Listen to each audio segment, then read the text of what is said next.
नमस्कार मित्रों, सत्य की विजय में आपका स्वागत है। मैं हूं विजय त्रिवेदी। बिहार के चुनाव नतीजों के बाद अब सरकार बनने की तैयारी हो रही है। एनडीए की सरकार बन रही है, मंत्रियों का नाम तय होने का काम हो रहा है। कुछ लोग सूट सिलवा रहे हैं, कुछ बात कर रहे हैं। दूसरी तरफ महागठबंधन में हार की चिंता, हार पर जो चर्चा होनी चाहिए वो शुरू हो गई है। तेजस्वी जी की पार्टी राष्ट्रीय जनता दल ने अपनी चर्चा शुरू की है। आज चर्चा भी उन्होंने की है, लगातार इस पर बात हो रही है। कांग्रेस में क्या मंथन हो रहा है, क्या चल रहा है? कांग्रेस का भी प्रदर्शन बहुत अच्छा नहीं रहा, बल्कि कहना चाहिए खराब प्रदर्शन रहा। उसके बाद कुछ लोगों ने इस पर सारी बातचीत की है कि इस पर विचार किया जाना चाहिए, कौन लोग जिम्मेदार हैं, कौन लोग नहीं जिम्मेदार हैं। हार और जीत, इन दोनों का क्या मायने हैं बिहार में, चुनाव आयोग की क्या भूमिका है, इस सब पर चर्चा करने के लिए हमारे बड़े भाई और राजनीति और पत्रकारिता दोनों का बड़ा लंबा अनुभव है। राजनीति को बहुत करीब से समझते हैं, पत्रकारिता में तो उनका सानी नहीं है। विनोद शर्मा साहब हमारे बेहद खास मेहमान हैं, इस समय हमारे साथ हैं। सर, बहुत बहुत स्वागत है आपका कि थैंक यू इतना विजय। सारा जो चुनाव का नतीजा आया और उसमें महागठबंधन के में जो नतीजों में बड़ा बदलाव आया। कांग्रेस के भी नुकसान हुआ, आरजेडी का भी नुकसान हुआ और दोनों का मिलाकर नुकसान हुआ। उस पर चिंता हो रही है, लेकिन कांग्रेस को लेकर अब सवाल खड़े होने लगे हैं। कांग्रेस में ही जो लोग हैं, नेता हैं, वो कह रहे हैं कि भाई इस पर विचार करना चाहिए कि कौन जिम्मेदार है। आप कैसे देखते हैं इन नतीजों को और कांग्रेस के पूरे सिस्टम को?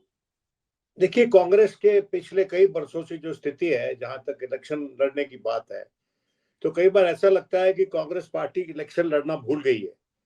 पर इससे पहले कि हम इस इशू पर विस्तृत चर्चा करें, इसको एक प्रीफेस की जरूरत है। प्रीफेस क्या है?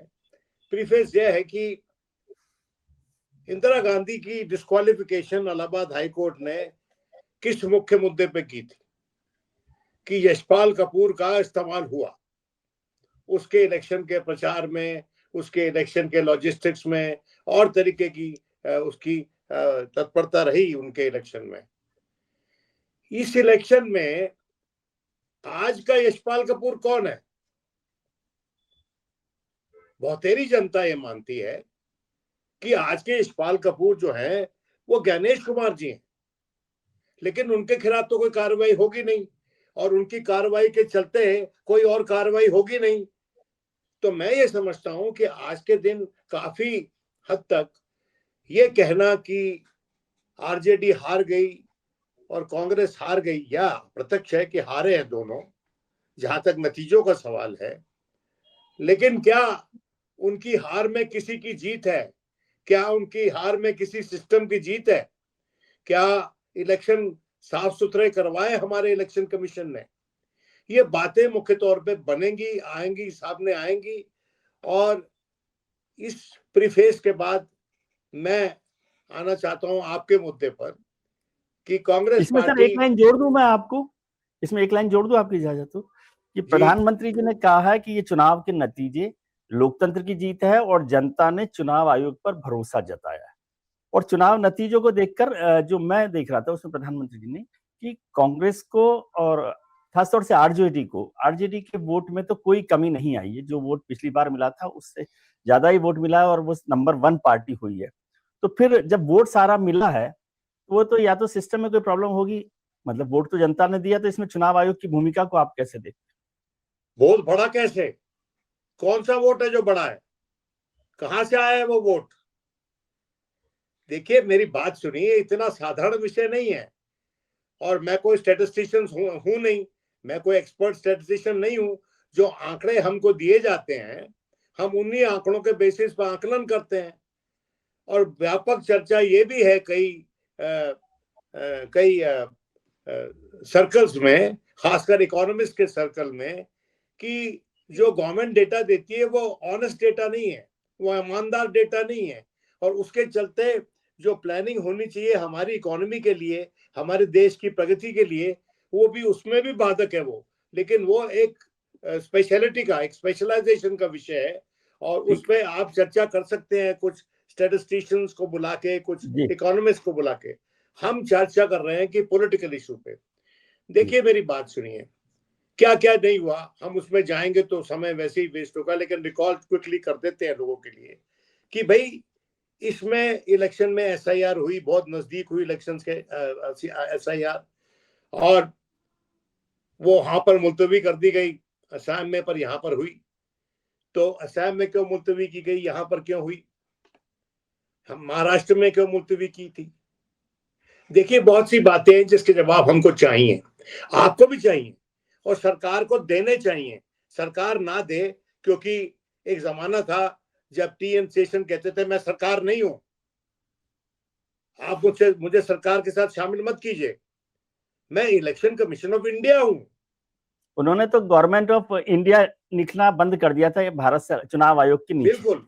और आज के जो हमारे मुख्य चुनाव आयुक्त हैं, क्या उनके पास समय है हमारे सवालों का देने का जवाब? ये सवाल लेने का समय भी है। देखिए, हमने क्या कर दिया है इस देश में, हम लोकतंत्र का जाप जपते रहते हैं, लोकतंत्र लोकतंत्र बचाना है, लोकतंत्र को आगे बढ़ाना है। लेकिन जो लोकतांत्रिक संस्थाएं हैं जिनका काम है लोकतंत्र को बनाए रखना, उसकी प्योरिटी पे नजर रखना, उसकी प्योरिटी को कायम रखना, वो जो संस्थाएं हैं वो सरकार के चंगुल में आज पूरी तरह से। भले ही वो इलेक्शन कमीशन हो, भले ही वो सेबी हो, भले ही हो और ऑटोनोमस बॉडीज हो, जिनकी इंडिपेंडेंस जो है, ऑटोनॉमी जो है, वो किसी भी लोकतंत्र के लिए इंपॉर्टेंट है। लेकिन ये व्यापक चर्चा होनी पड़ेगी इस पे। लेकिन कांग्रेस पार्टी पे हम आ जाते हैं कि कांग्रेस पार्टी जो है, कांग्रेस पार्टी को इलेक्शन लड़ने के लिए पावर डिसेंट्रलाइज करनी चाहिए। कांग्रेस पार्टी को जो पुराने चेहरों पे उसकी निर्भरता है, वही पुराने लोग, वही थके हुए चेहरे, उनको उनकी जगह पे नया नेतृत्व खड़ा करने की जरूरत है, कि जैसे कि भारतीय जनता पार्टी करती है, सही करती है, गलत करती है, लेकिन वो करती है। और जो लोग उसके होते हैं वो जमीन पे बैठे होते हैं, जमीन पे चुस्ती से काम करते हैं।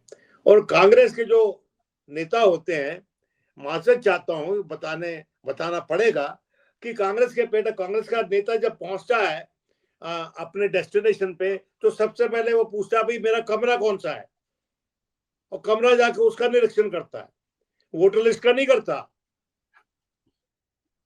अपने उन कार्यकर्ताओं से बात नहीं करता जिनको आपने लगाया है कि चेक करने के लिए, कि बूथ लेवल पे चेक करो वोट अपने आ रहे हैं कि नहीं आ रहे हैं, सही गलत सही डर रहे हैं वोट की, गलत डर रहे हैं। जो काम होता है किसी भी ऑब्जर्वर का, किसी भी पार्टी के वरिष्ठ नेता का, जब वो इलेक्शन में पार्टी की मदद करने के लिए जमीन पर उतरता है, और कांग्रेस ही जमीन पर नहीं उतर रहा है। कांग्रेस को अपने पांव जमीन पे दोबारा से लाने की जरूरत है। और कांग्रेस की जो निर्भरता है गांधी पहली फैमिली पे, उसको बनाए रखें, लेकिन उसमें संतुलन पैदा करो भाई। सारा काम शुरू से आखिर तक कांग्रेस पार्टी का वो नेहरू फैमिली करेगी, है वो राहुल गांधी करेगा, प्रियंका गांधी करेगी, और उनके द्वारा नियुक्त जो लोग हैं वो करेंगे, उन्हीं का काम है सारा क्या। और उनका काम जब ठीक नहीं है तो इलेक्शन से पहले इंगित करो ना, इलेक्शन के दौरान अपने नेता को बताओ ना। इलेक्शन पे जब खत्म हो गए इलेक्शन, उसके बाद भी दबी जुबान में बात करते हो, मीडिया में खबरें लीक करते हो, जाके अपने नेता को नहीं बताते। और दूसरा सवाल, ये जो इलेक्शन में जब टिकट डिस्ट्रीब्यूशन होता है, या किस तरह से इलेक्शन लड़ना है, और किस तरह का हमने अपनी सहयोगी पार्टीज के साथ जो क्या मतलब हमने कितनी सीट्स देनी है उनको, कितनी सीट्स उनसे लेनी है, उसमें रियलिज्म होना चाहिए एक एलिमेंट। क्या वो डिस्कशन किसी लेवल के पार्टी के भीतर हुई केंद्र में? क्या वर्किंग कमेटी किस स्टेज पे थी इसमें? क्या देखिए, कांग्रेस पार्टी विजय जी, कांग्रेस पार्टी की कांग्रेस वर्किंग कमेटी है। मैं मानता हूं कि 21-22 लोग बैठ के फैसला नहीं ले सकते, लेकिन सुझाव तो दे सकते हैं। और वो सुझाव जो है वो फिर एक छोटी कमेटी बना होती है, उसको डिस्टिल करके उसका इम्प्लीमेंटेशन होता है। लेकिन मैं माजरत से कहना चाहता हूं, और मैं आपको एक बात बताऊं, मैं कांग्रेस के फाउंडिंग प्रिंसिपल्स में बिलीव करता हूं, क्योंकि उसके फाउंडिंग प्रिंसिपल्स भारत के फाउंडिंग प्रिंसिपल्स हैं। जो भारत के फाउंडिंग प्रिंसिपल्स थे वही कांग्रेस के थे, क्योंकि कांग्रेस वो पार्टी थी जिसने आजादी की लड़ाई लड़ी। और जब हमारी कॉन्स्टिट्यूशन बनी और जब हमारा बेरी तंत्र बना, इसके बड़े बड़े नेता जो थे उनके ही तत्वावधान में बना, उनके ही सुपरविजन में बना। तो मैं कांग्रेस पार्टी के फाउंडिंग प्रिंसिपल में बिलीव करता हूं। और मैं आपको एक बात बताऊं कि मैं देवानंद का बहुत बड़ा फैन था। जब देव साहब जिंदा थे तो मैं उनका बहुत बड़ा फैन था, और इतना बड़ा मैं फैन था विजय जी कि फिल्म उनकी पिटती थी और लगता था मुझे कि पैसा मेरा डूब गया। आज के दिन कांग्रेस पार्टी ने देव साहब को रिप्लेस कर दिया है मेरी नजर में। अब ये कोई आपको ये फ्रिवलस कंपैरिजन लगेगा, पैरेलल लगेगा, लेकिन मैं इंटेंसिटी ऑफ एसोसिएशन की बात कर रहा हूं। जो इंटेंसिटी ऑफ एसोसिएशन है, मैं कोई कांग्रेस का प्रचारक नहीं हूं, लेकिन मैं ये मानता हूं कि कांग्रेस पार्टी के जो फाउंडिंग प्रिंसिपल्स हैं वो मेरे देश के लिए बेस्ट फाउंडिंग प्रिंसिपल्स हैं। क्या उनपे ही अनुपालन हो रहा है कांग्रेस के बीच कांग्रेस के भीतर? मैं समझता हूं कि आज के दिन नहीं हो रहा। जिस तरह से क्रिटिसिज्म पंडित नेहरू मांगते थे और झेलते थे और सुनते थे, वो आज के दिन नहीं सुनते हैं। और क्या सुनेंगे? पंडित जी की बात पे क्या अमल करेंगे? मैं इलेक्शन कवर करने गया था गुजरात में, और कांग्रेस जिस इलेक्शन में कांग्रेस ने शॉक दिया था बीजेपी को, 2017 में, पहले वाला, तो 2017 जी, तो उस वक्त मैंने देखा कि उनके पार्टी ऑफिस में पंडित जी का फोटो ही नहीं है, सरदार पटेल का है। तो मैंने ओपन प्रेस कॉन्फ्रेंस में पूछा, मैं कहा सरदार पटेल का बनता है, लेकिन सरदार पटेल नेहरू जी के बिना अच्छे नहीं लग रहे, जिस तरह नेहरू पटेल के बिना अच्छे नहीं लगते। एक बार बड़ी भारी रैली हुई जिसमें पुराने लोग बताते हैं और अपार समूह आया जनता का, और उसमें सरदार पटेल बैठे हुए थे स्टेज पे और वरिष्ठ नेता बैठे होते। तो एक सीनियर लीडर ने रिकॉल किया ये इंसिडेंट, तो उसने बात की थी सरदार साहब से। तो सरदार साहब ने बातों बातों में कहा उनको कि ये मेरे लिए नहीं, ये नेहरू के लिए आए। उस जमाने के नेता इस बात को एक्सेप्ट करने में छोटापन महसूस नहीं करते थे, क्योंकि वो अपनी लीडरशिप को थ्रेटन नहीं मानते थे। जिस तरह का कंडक्ट आज के दिन कांग्रेस में बहुत से नेता करते हैं, उससे लगता है कि उनको लगता है कि they are threatened by someone else coming up and replacing them. ऐसा कांग्रेस पार्टी के भीतर अगर माहौल है, और ऐसा लगता है कि कांग्रेस पार्टी चला रहे हैं वो लोग जो पार्टी के प्रवक्ता हैं, क्योंकि जो लोग काम करते हुए नजर आ रहे हो तो पार्टी के प्रवक्ता ही हैं, और वो भी शायद इसलिए काम करते हैं कि उनको स्पॉटलाइट मिलती है वो अपने काम के दौरान। मैं उनके काम की बिल्कुल भी कुछ छोटा नहीं कर रहा हूं, उसको डाइल्यूट नहीं कर रहा हूं, उनकी इंसल्ट करने की कोशिश नहीं कर रहा हूं, लेकिन मैं ये कह रहा हूं कि कांग्रेस पार्टी की जो पुराने जमाने में उसके जो कार्यकर्ता होते थे जगह जगह पे दूर दराज के इलाकों में, और वो कार्यकर्ता ओवरनाइट थोड़ी बन गए थे, वो आजादी की लंबी लड़ाई के दौरान बने थे। कुछ बहुत से लोग ऐसे ज्वाइन कर लिए थे आके जिनको बहुत प्रभावित किया कांग्रेस के नेताओं ने। तो क्या आज के दिन वो जो जमावड़ा था, वो जो आर्मी थी वर्कर्स की, वो कहाँ लुप्त हो गई? उसका एक ही कारण हो सकता है कि आपने उनको तरजीह नहीं दी, उनको इंपॉर्टेंस नहीं दी, और दूसरा आपका अपना जो व्यक्तित्व है, नेतृत्व का जो व्यक्तित्व है, वो उतना मैग्नेटिक नहीं है कि लोग उनको देखकर बाहर निकले। तो एक लंबा प्रोसेस की जरूरत है कांग्रेस पार्टी को, और इससे ज्यादा कहना उचित नहीं होगा, क्योंकि ये जो इलेक्शन हुए हैं जी विजय जी, ये इलेक्शन तो ईमानदार इलेक्शन नहीं हुआ, और इससे आप भी जानते हैं और हम भी जानते हैं, और कितनी बार दोहराएंगे, क्या बताएंगे कि इलेक्शन के दौरान मॉडल कोड ऑफ कंडक्ट लगने के बाद पैसे दिए जा रहे हैं, और एक जगह खबर आई है, कोई कंफर्म खबर नहीं है, लेकिन इस बात की पुष्टि पवन वर्मा ने भी की और जन स्वराज वालों ने की, और उन लोगों के जो सरकारी तंत्र में हस्तक्षेप है वो जानते हैं कई लोगों को, जो उनको शायद बता सकते हैं कि जो पैसा वर्ल्ड मंच से मिला था किसी और प्रोजेक्ट के लिए, उस पैसे में से खर्चा किया है। देखिए, जनता को पैसा मिले, कोई इस बात को बुरा नहीं मानता, लेकिन जनता को पैसा ईमानदारी से मिले। जनता को पैसा देके खरीदो मत। अगर ये ऑब्जेक्टिव था कि जनता को पैसा देके उसका वोट प्रभावित करना है, तो फिर मैं समझता हूं इससे बड़ा अन्याय, इससे बड़ा क्राइम लोकतंत्र के खिलाफ नहीं हो सकता। और अगर ऐसा हुआ है तो इसमें एक नेशनल कमीशन बैठना चाहिए। और बहुत से लोग तो मैंने सुन रहा हूं, और ईश्वर अगर वो बात उस हद तक आ गई तो अच्छा नहीं होगा, लेकिन शायद आ सकती है कि लोग कह रहे हैं कि भाई बायकॉट करो इलेक्शन आने वाले सब, और इस बिना पे करो कि जो बिहार में हुआ है वही और स्टेट्स में होगा, और एसआईआर हर जगह पूरे देश में हो रही है। तो हम नहीं अपेक्षा करते कि इस इलेक्शन कमीशन के तत्वावधान में हमको एक फेयर इलेक्शन मिलेगा। ये कई लोग बात कर रहे हैं, ये मेरा राय नहीं है, जो बात हो रही है चर्चा हो रही मैं है आपसे शेयर कर रहा हूँ, और आपको भी पता होगा इसके बारे में। सर, कांग्रेस पर थोड़ा सा और बात करते हैं। आपने एक शब्द कहा अभी कि कांग्रेस का नेतृत्व उतना प्रभावी या जो पहले था वैसा नहीं है कि लोग उनके लिए यहाँ आ जाए, पहली बात। दूसरी बात, नेहरू गांधी परिवार की आपने चर्चा की, अब उन्होंने तो राष्ट्रीय अध्यक्ष भी बना दिया खड़गे साहब को।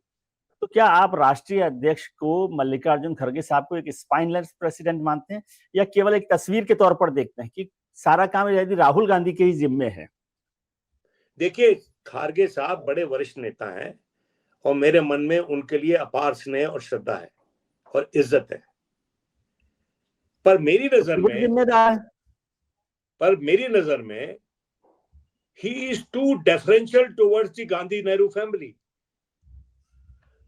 भाई वो प्रत्यक्ष रूप से सेकंड फिडल प्ले करने को तैयार है कि भाई वो हर मुद्दे पे राहुल को लीड लेने देते हैं, कि राहुल जैसा कहते हैं वैसा वो फैसला ले लेते हैं, क्योंकि राहुल की बात जो है कांग्रेस पार्टी में आज भी पत्थर पे लकीर है।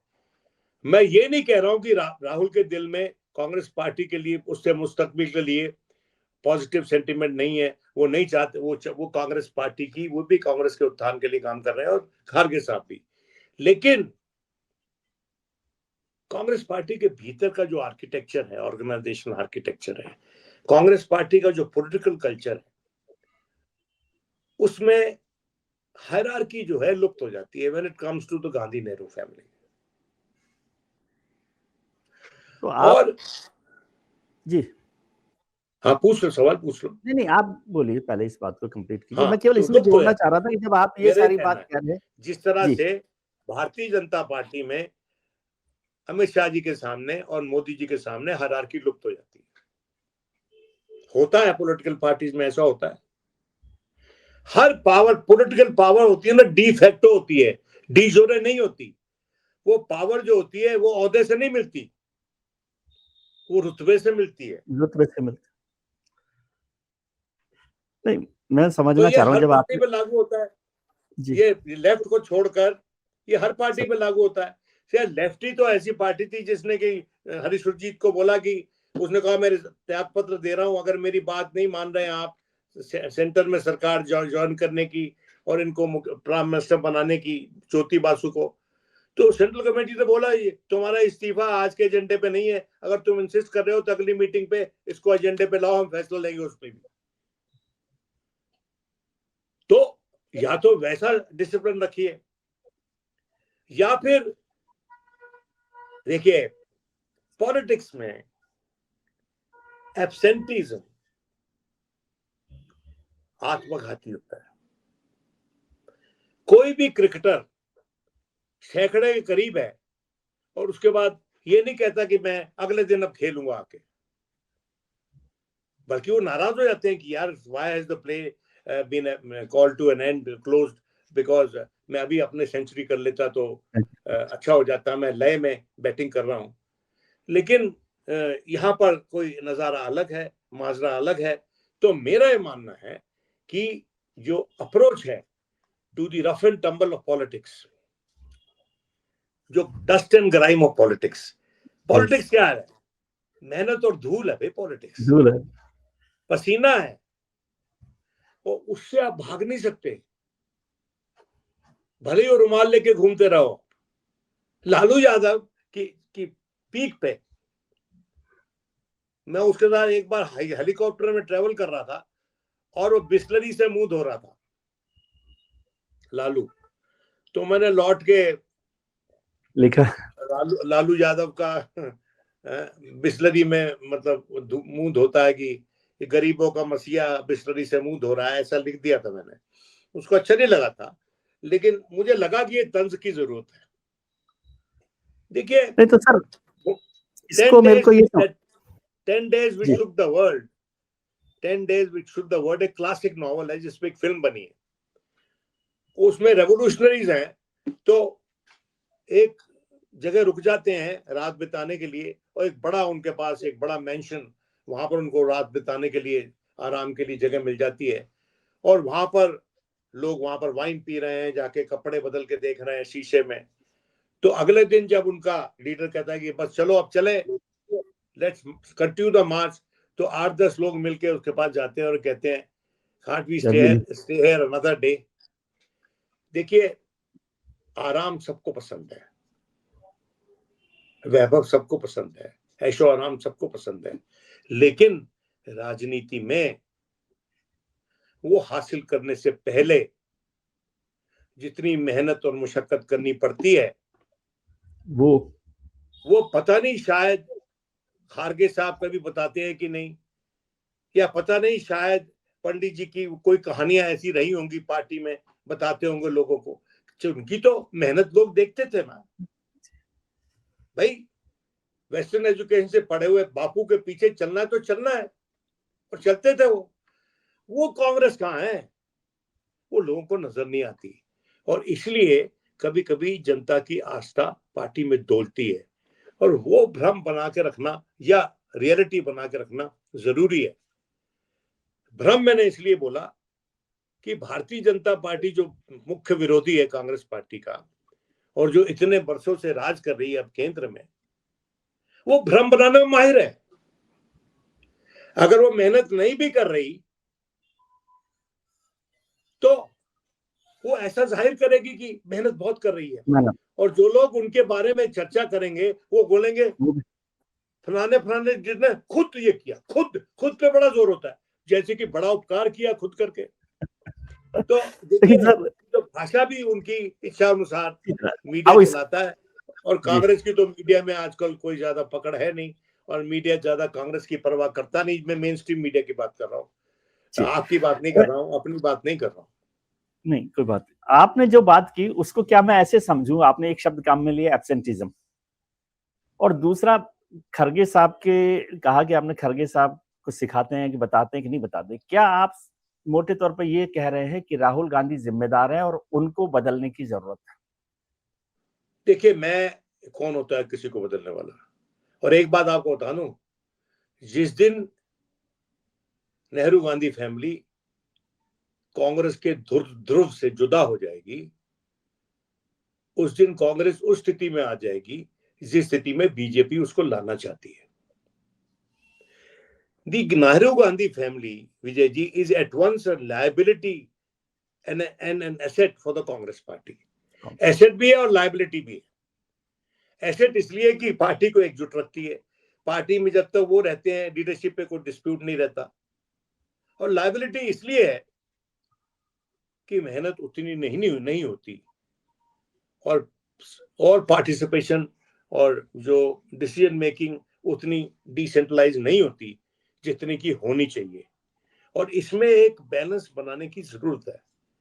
कांग्रेस पार्टी डायनेस्टिक पार्टी कहलाई जाती रहेगी अगर उसका जो डिपेंडेंस है, उसका जो reliance on Gandhi Nehru family is beyond a point.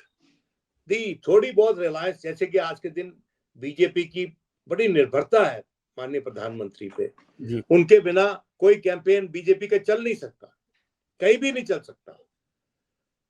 और उनके जो चाणक्य है वो माननीय गृह मंत्री हैं। तो ये जो रेगुलर फीचर है हर बड़ी फिल्म में बीजेपी के, ये मुख्य दोनों रोल इन दोनों के पास जाते हैं। और तीसरे का नाम सुनने में नहीं आता, और जिनका भी सुनने में आता है वो लोग जो है उनको अभी एक शोहरत हासिल करनी होती है और वो ओबीडियंटली काम करते हैं, लेकिन वो पावर में है सेंटर में और स्टेट्स में। ये जो कांग्रेस पार्टी है इसके लोग भी ओबीडियंटली काम करते हैं, लेकिन काम कभी कभी ओबीडियंस दिखाते हैं पर काम नहीं करते।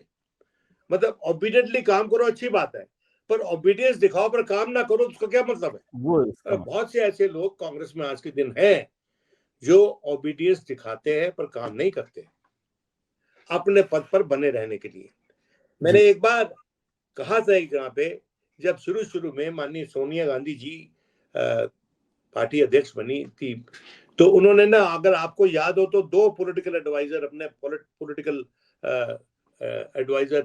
सेक्रेटरी अपॉइंट कर दिया था, जी अहमद पटेल को और अंबिका सोनी को। तो जी एक चर्चा में, टेलीविजन की चर्चा में बैठे हुए थे और शिवराज पाटिल भी थे। तो मैंने पूछ लिया, मैंने कहा पाटिल साहब ये मुझे बताइए कि कांग्रेस अध्यक्ष के पास she has an entire working committee to advise her, तो 2 पॉलिटिकल सेक्रेटरीज की क्या जरूरत है? ये मैंने सवाल पूछा, तो उन्होंने जवाब देने से गुरेज किया। तो एक बार मुझे कहीं सोनिया मुलाकात हो गई सोनिया जी से, तो she perhaps heard me or she remembered that. तो उन्होंने कहा कि I heard you say that I didn't want a single power center around me. अब आप उससे एग्री करें या डिसएग्री करें उस स्ट्रेटेजी से, लेकिन वो एक एक्सप्लेनेशन वो है। आज के दिन क्यों नहीं लागू होता वो, not to have a single power centre? और ये भी फैक्ट है कि बाद में अहमद पटेल जो बहुत मेहनती थे और बहुत कमिटेड थे, वो पावर सेंटर बने थे। और ये तो आज के लंबे दिन समय बीजेपी में एक पावर सेंटर है outside the immediate sphere of the prime minister, उसका नाम आप जानते हैं, मुझे लेने की जरूरत नहीं है। तो ठीक पावर है सेंटर तो रहेंगे, जी लेकिन सर लेकिन परफॉर्मेंस पे कितना इम्पैक्ट है उसका, यही हमको सोचने में मजबूर करता है कि क्या उसको परफॉर्मेंस एनहांसिंग है वो, या परफॉर्मेंस को ड्रैग डाउन कर रहा है।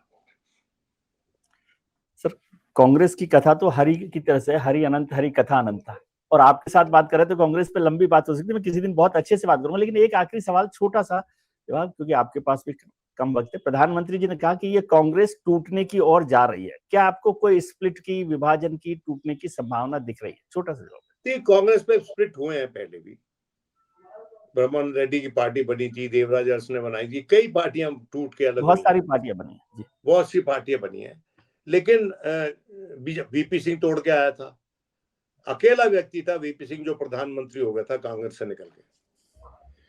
वीपी सिंह जी अपवाद है बस, और उनके अलावा कोई नहीं कांग्रेस छोड़ के जो आया जो प्रधानमंत्री हो गया। और आज के दिन हो सकता है कि somebody is in a position to repeat VP Singh, लेकिन मेरा यह मानना है कि कांग्रेस पार्टी को की जरूरत हमारी पॉलिटी को है, इस देश को है, और इस बात को कांग्रेस के नेतृत्व को समझना चाहिए। और राष्ट्र हित में अगर जरूरत पड़ रही है कि आप अपने रोल को थोड़ा सा डाइल्यूट करें और किसी और को बड़ा, और लोगों को बड़ा रोल दें, तो उस पे कांग्रेस को विचार करना चाहिए। क्योंकि मिस्टर फारूकी थे सीपीएम के, अगर आपको याद हो वो जी जी हाँ एडमिरल थे। जी हाँ, तो उन्होंने फारूकी साहब की जो डेथ थी वो शायद आरजी कांग्रेस के एक फंक्शन में ही उनको हार्ट अटैक हो गया था। हार्ट अटैक तो हुआ था। उन्होंने एक भाषण में कहा था कि हम पॉलिटिकल पार्टी जो है, हम जो गलत फैसले लेते हैं उसका अंजाम हमारी पार्टीज भुगतती हैं, लेकिन जो गलती कांग्रेस करती है उसका अंजाम देश भुगतता है। ये कहा उन्होंने, और मैं समझता हूँ बड़ी बात थी। बड़ी बात आज के दिन हो सकता है ये उतनी लागू ना हो, क्योंकि कांग्रेस पार्टी आज के दिन संकीर्ण हो चुकी है, लेकिन फिर भी कांग्रेस की अहमियत है as a party which is over 100 years old। ये आरएसएस से ज्यादा पुरानी पार्टी है। आरएसएस ने अभी 100 साल मनाए हैं, कांग्रेस पार्टी कई बरस पहले 100 साल मना चुकी है।